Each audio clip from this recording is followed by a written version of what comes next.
पिछले एपिसोड में हमने देखा कि मौलाना आज़ाद पूरे मुल्क में तहरीक खिलाफत और तर्क मवालात के लिए राय आम्मा हमवार करते रहे। कलकत्ता में उन्हें अलीपुर जेल में डाल दिया गया। असहयोग आंदोलन यानी तहरीक अदम ताउन गांधी जी ने वापस ले लिया। मौलाना और उनके साथी रिहा हो गए। उसके बाद कांग्रेस में दो अलग अलग ख्यालात के गिरोह पैदा हुए। चेंजर्स जो चुनाव लड़ना चाहते थे और नॉन चेंजर्स जो चुनाव नहीं लड़ना चाहते थे। चेंजर्स ने चुनाव लड़ने के लिए अपनी एक सियासी जमात बनाई जिसका नाम था स्वराज पार्टी। मौलाना आजाद ने कांग्रेस में इत्तेहाद बनाए रखने की जी तोड़ कोशिश की जिसमें वो कामयाब रहे।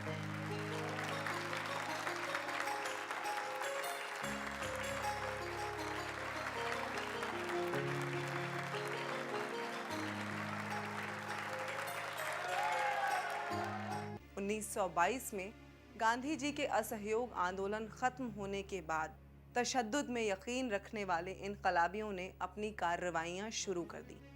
इनकलाबियों की एक बहुत बड़ी तंजीम पैदा हुई जिसने रूस के इनकलाब से तहरीक ली। ये तंजीम हिंदुस्तान रिपब्लिकन एसोसिएशन सही मायने में सेक्युलर थी और इसके मेंबरान सभी मजहबों में से थे। इसके खास रहनुमाओं में से थे राम प्रसाद बिस्मिल, अशफाक उल्लाह खां, रोशन लाल और राजेंद्र नाथ लहिरी, जिन्हें काकोरी में सरकारी ट्रेन लूटने के जुर्म में फांसी दी गई। 1928 में हिंदुस्तान की तारीख में एक बहुत अहम वाक़या हुआ। बरतानवी हुकूमत ने हिंदुस्तान के कानून में तब्दीलियां लाने के लिए एक कमीशन भेजा जिसके लीडर थे सर जॉन सैमुअल। कमीशन में एक भी हिंदुस्तानी नहीं था, इसलिए उसके खिलाफ कांग्रेस, मुस्लिम लीग और सभी पार्टियों ने जुलूस निकाले। ऐसे ही एक जुलूस में लाला लाजपत राय शहीद हो गए। उनकी शहादत ने देश में हलचल पैदा कर दी। उनकी मौत का बदला हिंदुस्तान रिपब्लिकन एसोसिएशन के इनकलाबी चंद्रशेखर आज़ाद, राजगुरु, सुखदेव और भगत सिंह ने लिया। भगत सिंह, सुखदेव और राजगुरु को फांसी पर चढ़ा दिया गया। अंग्रेजों को दिखाने के लिए कि हिंदुस्तानी अपने लिए अपने कानून खुद तय कर सकते हैं, पंडित मोतीलाल नेहरू की सदारत में सभी हिंदुस्तानी जमातों के नुमाइंदे एक कॉन्फ्रेंस में मिले। मुस्लिम लीग की तरफ से मोहम्मद अली जिन्ना ने पहली बार फिरका परस्त मांगे रखी जिनकी कांग्रेस ने जमकर मुखालफत की।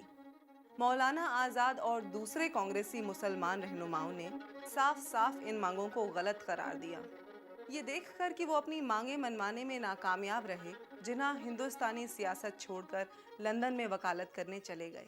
1929 में कांग्रेस की पंडित जवाहरलाल नेहरू की सदारत में लाहौर में मीटिंग हुई और उसने मुकम्मल आज़ादी की मांग की और उसे पाने के लिए समाजी हुक्मदुली की तहरीक का ऐलान किया, जिसकी शुरुआत महात्मा गांधी ने अहमदाबाद से दांडी नाम के गांव तक पैदल सफ़र करके की। दांडी में उन्होंने समंदरी पानी से नमक बनाकर अंग्रेज़ी हुकूमत का कानून तोड़ा।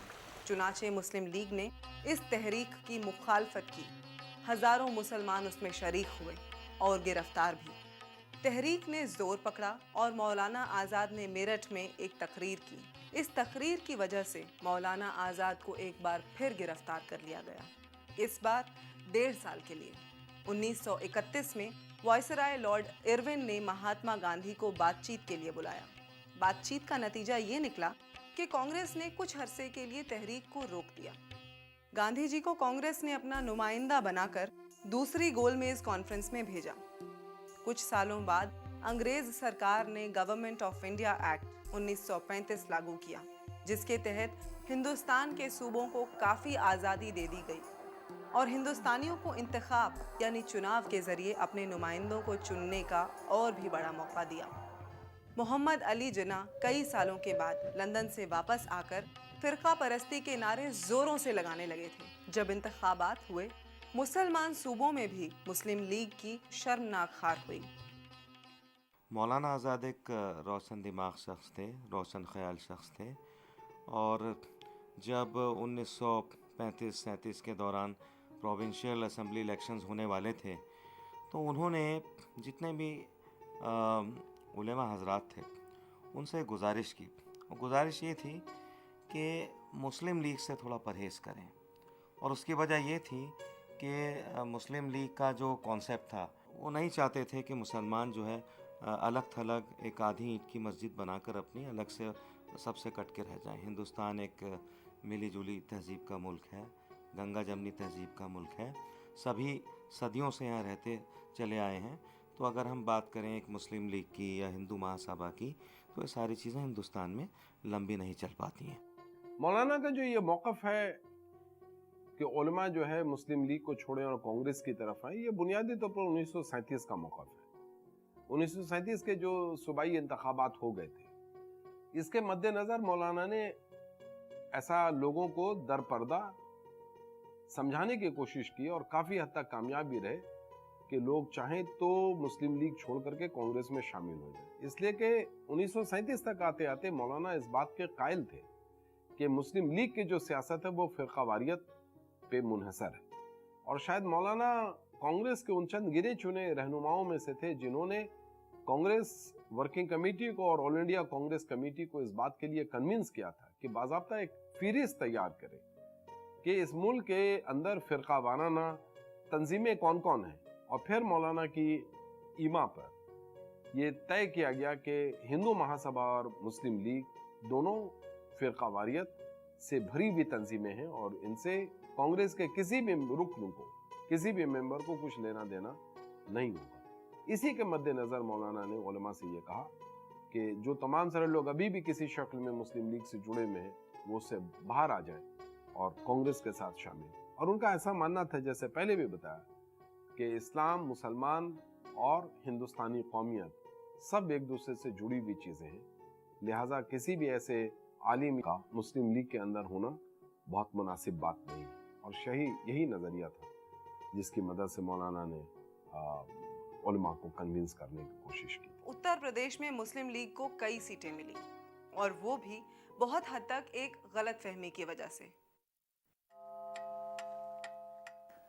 यूपी में काफी भारी तादाद में लोगों ने मुस्लिम लीग की हिमायत की है, क्योंकि उनको ये गलत फहमी हो गई थी कि कांग्रेस मुस्लिम लीग के साथ मिलकर काम कर रही है। जी, और इसी वजह से शायद उन्हें काफी वोट भी मिले।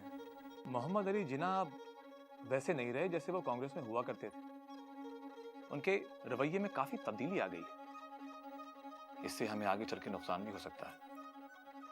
बावजूद इसके हम कह सकते हैं कि उत्तर प्रदेश में हमें मुस्लिम लीग के साथ इश्तराक करना चाहिए, क्योंकि इससे फ़िरक़ा परस्ती को कमज़ोर करने में मदद मिलेगी। जी, मैं भी आपकी इस बात से इत्तेफाक रखता हूँ। लखनऊ गया था और इस नतीजे पे पहुंचा हूँ कि यूपी में मुस्लिम लीग के दो सबसे अहम रहनुमा, चौधरी खलीफुज़्ज़मा और नवाब इस्माइल खान, दोनों को वजारत में शामिल करने की ज़रूरत होगी, और किसी भी सूरत में 9 में से 7 वजीर तो कांग्रेस के ही होंगे।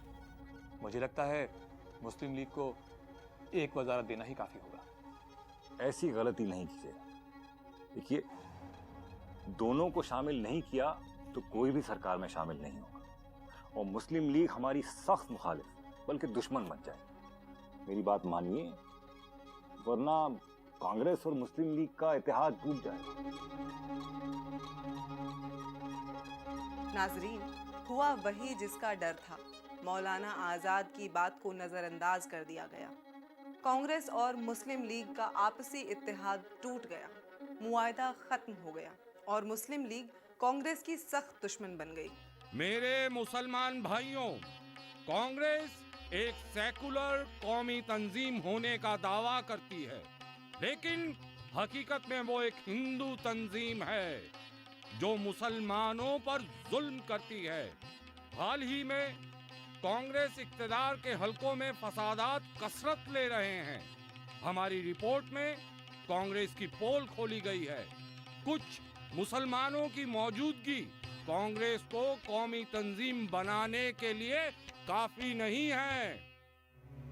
मुस्लिम लीग बहुत ही अहमकाना इल्जाम लगा रही है। मैंने जिन्ना से कहा, आप अपने बेबुनियाद इल्जामों को साबित करो, और अगर साबित हो गए तो मैं कांग्रेस छोड़ दूंगा। जिन्ना साहब कहने लगे कि मुसलमान कांग्रेस से किसी तरह के इंसाफ या गैर जानिबदारी की उम्मीद नहीं करते। देखिए, हम और हमारे जैसे बेशुमार मुसलमान उन्हें संजीदगी से लेते ही नहीं, लेकिन जो तालीम याफ्ता नहीं हैं, ना समझ हैं, उन्हें गुमराह किया जाता है। मुस्लिम लीग ने हिंदू मुस्लिम मुनाफरत के बीज बोए हैं, मुसलमानों को धोखा दिया है और फिर उसके बाद मुजरिम कांग्रेस को ठहराते हैं। ये पार्टी हिंदू महासभा जैसी ही है जो दो फिरकों में नफरत फैलाकर ही जिंदा रह सकती है। आप इन पार्टियों से क्या उम्मीद करते हैं मौलाना? ये पार्टियां अंग्रेजों की बनाई हुई पार्टियां हैं। कुछ रोज पहले मैंने एक मजमून लिखा था जिसमें मैंने कहा था कि कैसे कुछ मौकापरस्त लोग अपने जाती मुफाद के लिए इन फिरका परस्त पार्टियों में शामिल हो रहे हैं, लेकिन किसी ने उसकी तरदीद नहीं की। मौजूदा हालात में कांग्रेस पर फिरका परस्ती के इल्जाम के किसी भी मसले का हल आपको करना चाहिए। आप मुसलमानों के खास रहनुमा हैं, आप दिफा करेंगे तो कांग्रेस अपने आप को गैर जानिबदार आसानी से साबित कर सकती है। क्या उम्दा ख्याल है जवाहर जी। मौलाना साहब इस काम के लिए बहुत ही मुनासिब आदमी है, लेकिन यहाँ एक और मसला है जो पार्टी के मुतालिक है। वो क्या सुभाष? बिहार में जमीनों की दुरुस्ती का मसला। हमें किसानों को जमीन देनी चाहिए, जमींदारों के पास यकजा जमीन को तकसीम करना चाहिए ताकि गरीब किसानों को उनका हक मिले। ये एक और बहुत बड़ा मसला है। हाँ सुभाष, लेकिन हमें जमींदारों की फिक्र को नजरअंदाज नहीं करना चाहिए। मुझे तो लगता है इस मसले के हल के लिए भी आप सबसे मुनासिब शख्सियत हैं। ये बात मैं अपने तजर्बे से कह रहा हूँ। कांग्रेस जब तब्दीली के हिमायतियों और मुखालिफों के बीच तकसीम हो रही थी तो आपने एक अहम किरदार निभाया था। तुम्हारा क्या ख्याल है सुभाष? बहुत सही और दुरुस्त ख्याल है जवाहर जी। मौलाना साहब, हमें इस मसले के हल के लिए भी आपकी जरूरत है। देखिए, मुल्क के इत्तेहाद और तरक्की के लिए मुझसे जो कुछ बन पाएगा मैं जरूर करूंगा। ये बात बड़े वसूख के साथ कही जा सकती है कि मौलाना आज़ाद ने अपने वक्त में कांग्रेस को हर परेशानी से बचाने के लिए अपना पूरा जोर लगा दिया। मौलाना आज़ाद की शख्सियत की सबसे बड़ी खूबी ये थी कि वो लोगों में बातचीत के जरिए इत्तेफाक पैदा कर देते।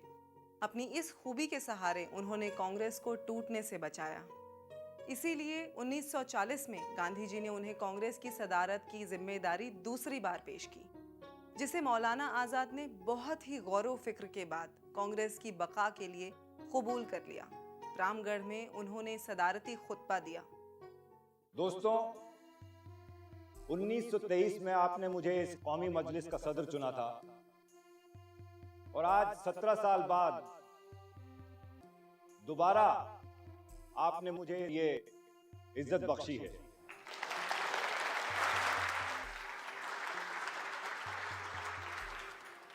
अगर कुतुब मीनार पर आकर कोई फरिश्ता यह ऐलान कर दे कि हिंदू मुस्लिम इत्तेहाद की कीमत पर हिंदुस्तान को जल्द स्वराज मिल जाएगा तो मुझे ऐसा स्वराज नामंजूर है, क्योंकि स्वराज न मिलने से सिर्फ हिंदुस्तानियों का नुकसान होगा, लेकिन हिंदू मुस्लिम इत्तेहाद टूटने पर पूरी इंसानियत का नुकसान होगा। आज हमारी कामयाबियों का दारोमदार 3 चीजों पर है: इत्तेहाद, नज़्म व नस्क और गांधी जी की रहनुमाई पर एतमाद।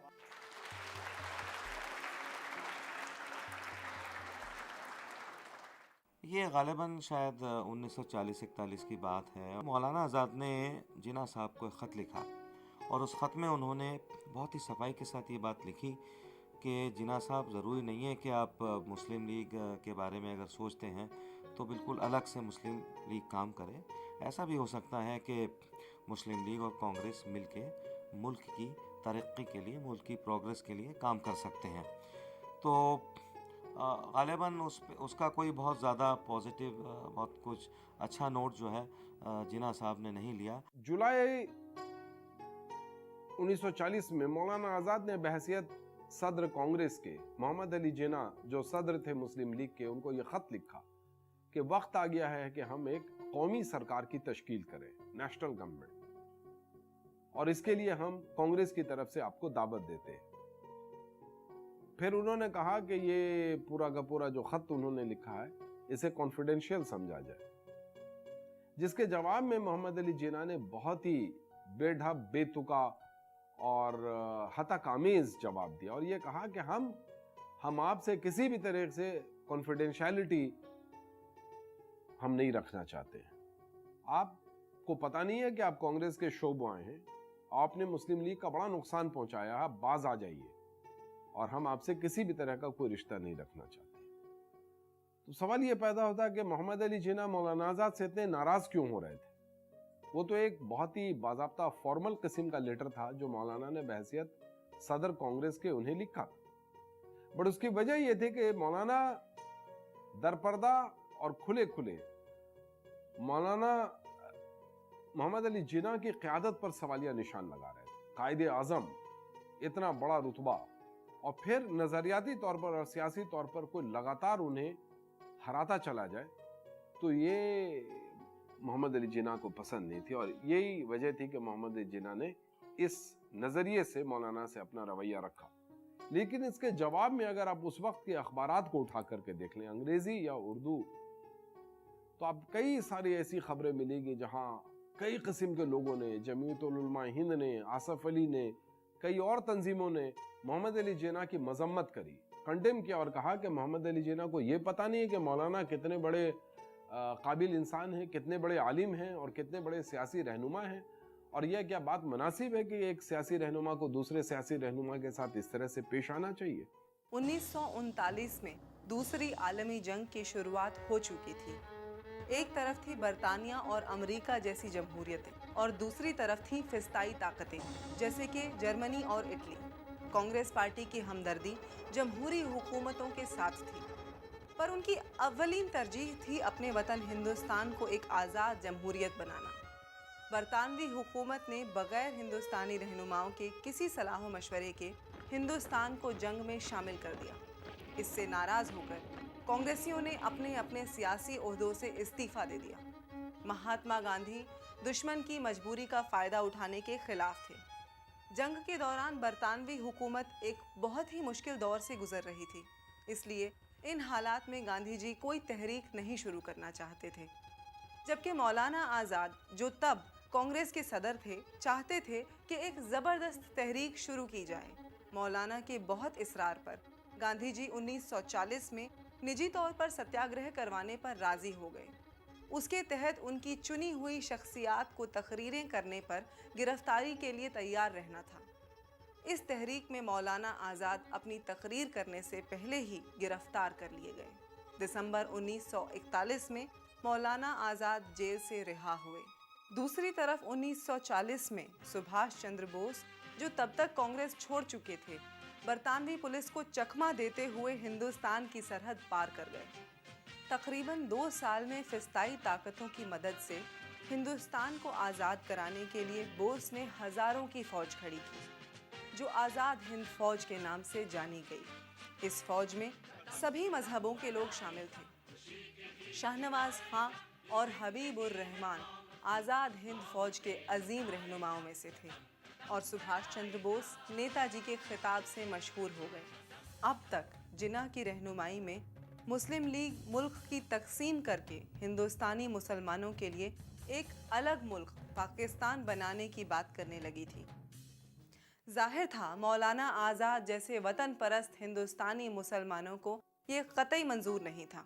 जिन्ना की ईगो बहुत ज़्यादा ईगोइस्टिक थे वो, और बहुत चाहते थे कि भाई उनकी बात को कोई ना काटे। वो भी लंदन से पढ़े हुए थे, बारेट लॉ थे, नेहरू भी थे। नेहरू से कुछ ज़्यादा मतलब राइवलरी उनकी थी। तो अल्टीमेटली उन्होंने डिसाइड किया कि ये दिखाऊंगा सबको कि what I am capable of, मैं क्या कर सकता हूँ। तभी से उन्होंने मुस्लिम लीग को जो है बढ़ावा देना शुरू कर दिया। एक ऐसे मुल्क का उन्होंने ढिंढोरा पीटा कि जिसको रिलीजियस लाइंस पे, यानी मजहब की लाइंस पर उन्होंने उसको बनाना चाहा। ये अलग बात है कि जिन्ना जो है वो हैम भी लेते थे और बिल्कुल अंग्रेज़ों की तरह का उनका लाइफ स्टाइल था। सब कुछ वो करते थे जो अंग्रेज़ करते थे। कांग्रेस के हिंदुस्तानी इत्तेहाद के नज़रिए में यकीन रखने वाली बहुत सी मुसलमान सियासी जमातों ने मिलकर दिल्ली में एक कॉन्फ्रेंस कराई, जिसमें उन्होंने मुस्लिम लीग की पाकिस्तान की मांग को गलत ठहराया। कॉन्फ्रेंस में 75,000 से ज़्यादा मुसलमान शरीक हुए और उन्होंने एक आवाज़ में तकसीम के खिलाफ नारे लगाए। ये देखकर बरतानवी प्रेस को भी मानना पड़ा कि मुस्लिम लीग हिंदुस्तान के सारे मुसलमानों की नुमाइंदगी नहीं करती। ऑल इंडिया आज़ाद मुस्लिम कॉन्फ्रेंस, जिन्होंने मुस्लिम लीग के 2 कौमी रेजोल्यूशन को जब उन्होंने अपना लिया और ये कहा कि अब यही बुनियाद बनेगा आने वाले वक्तों में मुल्क की तकसीम और पाकिस्तान के लिए अपने दावे को पेश करने के लिए, तो उसके 1 महीने के अंदर अंदर एक कोलिशन तंजीम बनी जिसका नाम है ऑल इंडिया आज़ाद मुस्लिम कॉन्फ्रेंस, जिसमें 6-7 हिंदुस्तान की बड़ी सियासी तंजीमें जो हिंदुस्तान के अलग अलग हिस्सों से आती थीं और मुसलमानों के अंदर के अलग अलग तबकों की रहनुमाई करती थी। कभी बुनकरों की रहनुमाई कर रहे हैं लोग, कहीं उलमा की रहनुमाई कर रहे हैं, कहीं इलाकाई रहनुमाई हो रही है।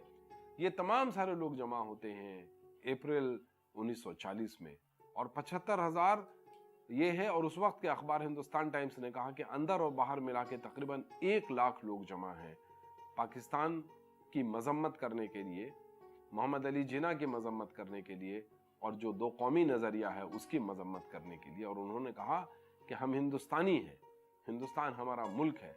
मुस्लिम लीग बुनियादी तौर पर एक ऐसी सियासी तंजीम है जो अंग्रेजी साम्राज्यत से हाथ मिलाए हुए है। हम हिंदुस्तान को आज़ाद देखना चाहते हैं और हिंदुस्तान हमारा मुल्क है। अगर आप मार्च 1940 और अप्रैल 1940 के अखबार का आप मवाजना कर लें तो आपको पता चल जाएगा कि ऑल इंडिया आज़ाद मुस्लिम कॉन्फ्रेंस में हिंदुस्तानी मुसलमानों के ज़्यादा रिप्रेजेंटेटिव लोग मौजूद हैं, तादाद भी उनकी ज़्यादा है, नज़रियाती तौर पर और सियासी तौर पर भी वो बहुत ही बेहतर पोजीशन में है। लेकिन हकीकत यह है कि अंग्रेज़ों की हिमायत मुस्लिम लीग के साथ है। अंग्रेज़ों ने हमेशा आज़ाद मुस्लिम कॉन्फ्रेंस की जो कौमियत पसंदी वाला जो नज़रिया है उसको उन्होंने नज़रअंदाज किया, मुस्लिम लीग को बढ़ावा दिया। बट वो तो उनकी पूरी अंग्रेज़ी साम्राज्यत का एक और नमूना 1940 में देखने को मिलता है। लेकिन अगर आप इन लोगों की मुखालफत, पाकिस्तान की बनने की मुखालफत को अगर आप देखें तो मैंने शायद पहली मर्तबा अपनी किताब में इस बात को उजागर करने की कोशिश की। खुद मुसलमानों के अंदर से पाकिस्तान के मुखालफत की बहुत बड़े पैमाने पर कोशिश की गई।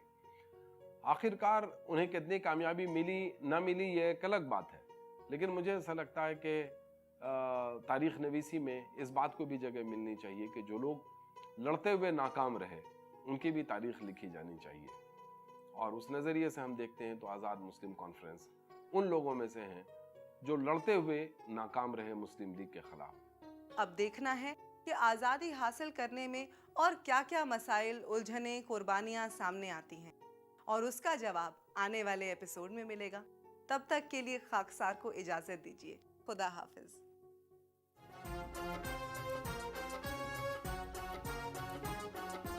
मैं जीता हूँ तेरे लिए प्यारे हिंदुस्तान मेरे, तू हिंदू तो क्या हुआ, मैं मुसलमान तो क्या हूँ।